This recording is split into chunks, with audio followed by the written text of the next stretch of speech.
안녕하세요. 정대디입니다. 이번 영상은 수원역으로 가보겠습니다. 제가 대체로 서울 지역 위주로 영상을 제작했었는데요. 이번에 수원역 인근을 영상으로 제작한 이유는 수원역을 중심으로 근처 팔달 지역, 또 권선 지역 재개발 단지들이 올해 하반기와 내년 상반기에 계속적으로 일반 분양을 앞두고 있어 살펴보면 좋을 것 같고요. 또 수원역에 GTX-C가 들어오면서 화사역 파크 프루지오나 수원역 프루지오자이 또 아래로 병점역 아이파크 캐슬까지 이런 신축 대단지에도 이목이 집중되고 있거든요.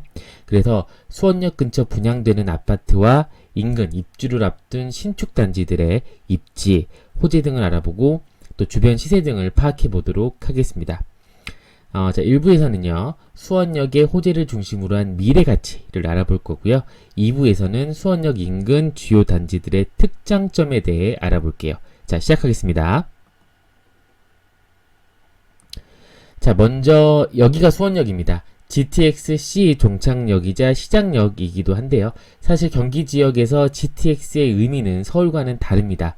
경기 지역에서 가장 중요한 점은 서울 핵심 지역 접근성인데요. GTX는 이를 가장 잘 해결해 줄 수 있는 수단입니다. GTX 수원역만 봐도 서울 양재역까지 이렇게 3정거장이고요. 삼성역까지는 4정거장이거든요. 이 말은 GTX로 인해 서울 접근성이 엄청나게 좋아진다는 것이죠. 앞으로 경기 지역은 GTX가 있냐 없냐가 아파트 가격 상승의 바로미터가 될 것이고요. 경기 지역에 GTX가 들어오는 곳은 많지 않기 때문에 그만큼 수원역 인근의 신축 단지들은 그 투자 가치가 높습니다. 자, 좀 더 자세하게 교통 호재 살펴보죠. 수원역은 현재 1호선과 분당선이 지나는 역이고요.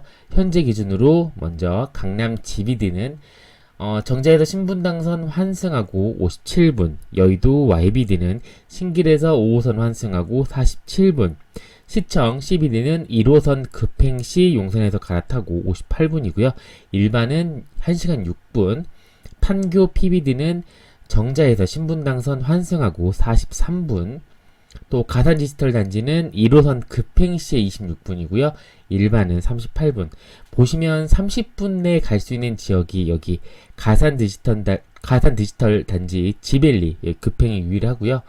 사실상 현재는 주요 업무 지역 접근성이 좋다고는 볼 수 없습니다.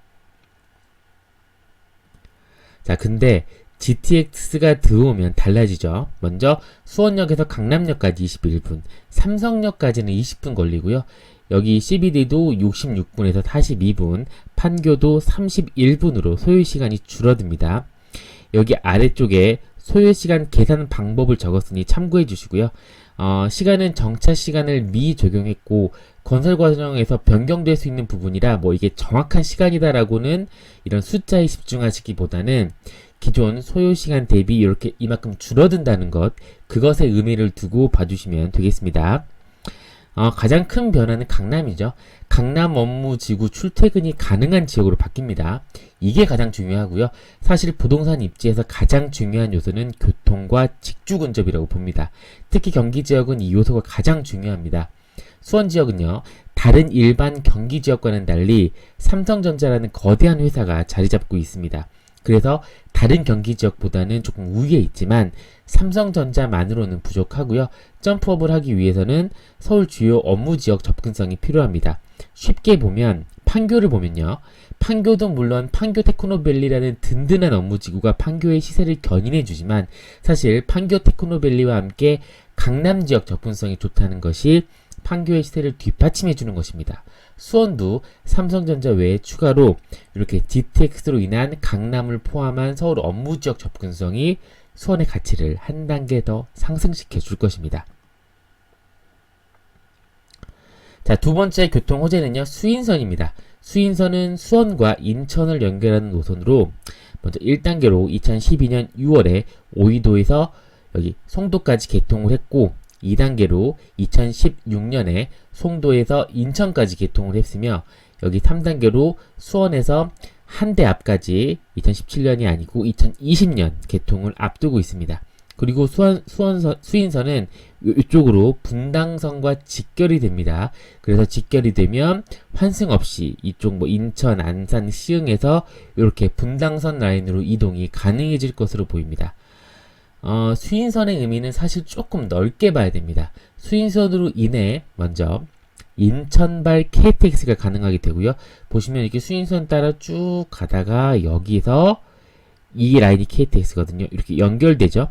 이 인천 KTX가 1일 왕복 24회 운행이 되게 됩니다.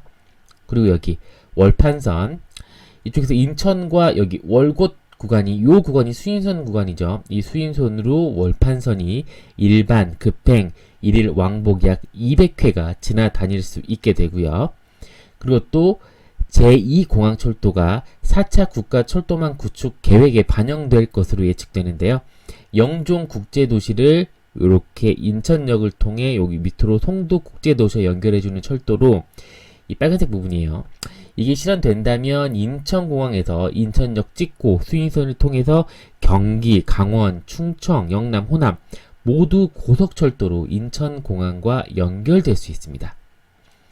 이런 의미가 있고요. 사실 뭐 이렇게 넓게 안 보고 수원만 본다면 다소 수인선의 의미가 약해 보일 수 있지만 인천과의 연계성을 바탕으로 대한민국 전체적인 철도 교통의 흐름을 완성하는 축으로서 그 역할을 한다고 보시면 될 것 같습니다.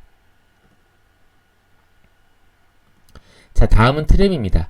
지난 5월 15일 국토교통부에서 고시한 경기도 도시철도망 구축 계획에 보면요. 수원 트램이 포함되어 있는데요. 수원 트램은 총 6.17km로 수원역에서 시작해서 도청 입구, 여성회관, 팔달문, 화성행궁, 장안문, 수성중, 수원야구장, 장안구청까지 9개의 정거장으로 구성되며 교통수단 외에 관광자원으로서 각 역마다 독특한 도시 디자인과 관광상품 연계 개발이 이루어질 것으로 보입니다. 특히 2부에 소개해드릴 이쪽 8달 6구역과 여기 19역이 트램에 아주 인접하죠.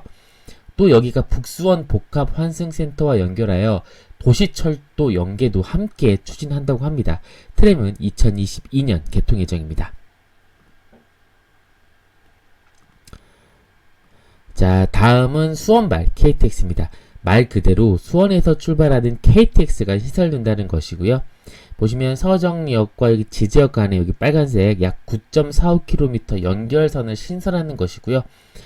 보시면 여기 수원에서 쭉 내려오다가 여기 연결이 되어서 여기 수서에서부터 쭉 출발하는 KTX 노선과 만나게 결합하게 되어서 이렇게 밑으로 KTX 운행이 가능하죠.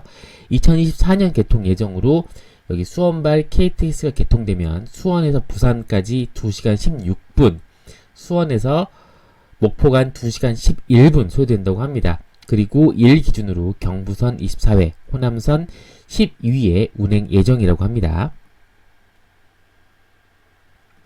자, 다음은 오산 용인 고속도로입니다. 오산 용인 고속도로는 여기 밑에 이렇게 오산 화성 고속도로와 요 위에 용인 서울 고속도로의 단절 구간 여기를 연결하는 계획인데요. 여기가 길이 17.3km에 여기 빨간색 라인 있죠. 여기에 왕복 4차로 도로가 신설됩니다. 2026년 개통 목표고요. 여기가 서수지, 팔달, 세류, 서동탄, 안녕, IC가 들어서게 되고 여기 팔달 IC의 위치가 여기 소개해드릴 팔달 권선 재개발 구역에서 5분 내 거리로 직접 수혜지로 볼 수 있습니다. 자, 마지막으로 신분당선 호매실 연장입니다. 노선은 여기 빨간색이고요. 광교 중앙역부터 월드컵 경기장, 수성중 사거리, 화서역, 호매실 이렇게 되고요. 이게 확정이 되면 너무 좋죠. 일단 신분당선이 황금 라인이거든요. 이렇게 수지 분당을 거쳐서 위쪽으로 판교 지나고요. 강남 지나고요. 또 노년, 신사, 용산까지 이어집니다. 서울의 알짜 핵심 지역을 지나는 노선이라 이 라인에 파워가 있고요.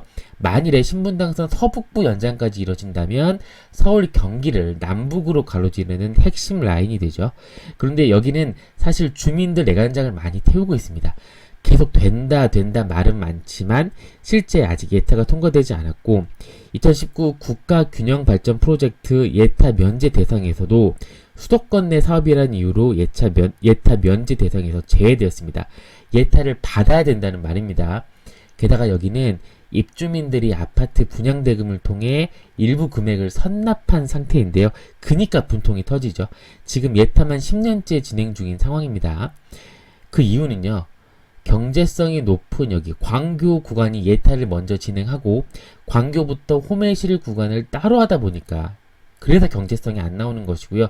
진작에 여기 광교 구간과 함께 진행했었다면 이미 착공했을 겁니다.